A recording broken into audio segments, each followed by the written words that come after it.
Now, as you've just heard, there is breaking news on that situation in Southport. A 9-year-old girl has become the third child to die after those Southport stabbings. That's confirmed now by Merseyside Police.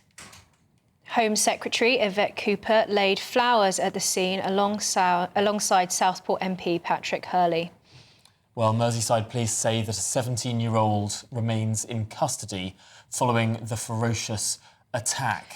Let's cross live now to GB News North West of England reporter Sophie Rooper, who is at the scene. Sophie, tell us what's been happening there. Well, as you say, we've just heard that breaking news in the last few moments from Merseyside Police. They've confirmed that a third child has died as a result of this attack, a 9-year-old girl who died in hospital in the early hours of this morning.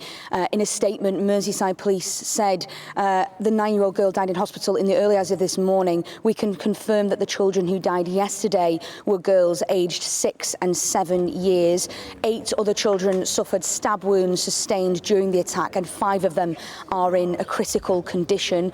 2 adults are also in a critical condition after being injured during the incident.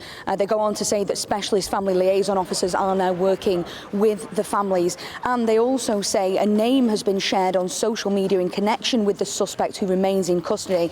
They say this name is incorrect, and we would urge people not to speculate on details of the incident while the investigation is ongoing. They still remain saying that this is not being considered a terror-related incident. So horrific news here from Southport this afternoon that a third child has died as a result of the stabbing here on Hart Street in Southport yesterday. The community has been very fast to respond with messages of condolence and support for the families. All morning people have been coming with flowers, with teddy bears, lighting candles in sympathy and of heartbreak messages for those families who, we now know there are 3 families out there who are grieving for the loss of a child. Incredibly upsetting, but incredibly heartwarming at the same time that at this such a difficult time the community are able to come together and show solidarity. We spoke to one gentleman earlier who spoke to us about Merseyside and how they always come together at difficult times, and this is what he had to tell me. It's shocking, absolutely shocking. I was just saying before, I heard the news last night and it did not half get to me. It was really upsetting, and it's just one of them things we will never forget.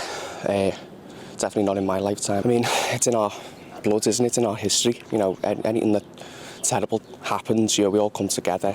You know, this is just not representative of what Merseyside is like. You know, it's a lovely place. I've travelled up here, you know, 17 odd miles and gone 17 miles back just to lay flowers, you know, because it's just affected us so much.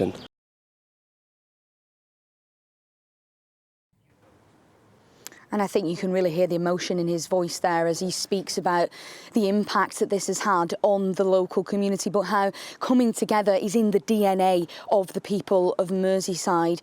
Of course, we know that that 17-year-old is still in police custody undergoing questions, but as far as we know, he arrived here yesterday at the Hart Space Studio on this street in Southport.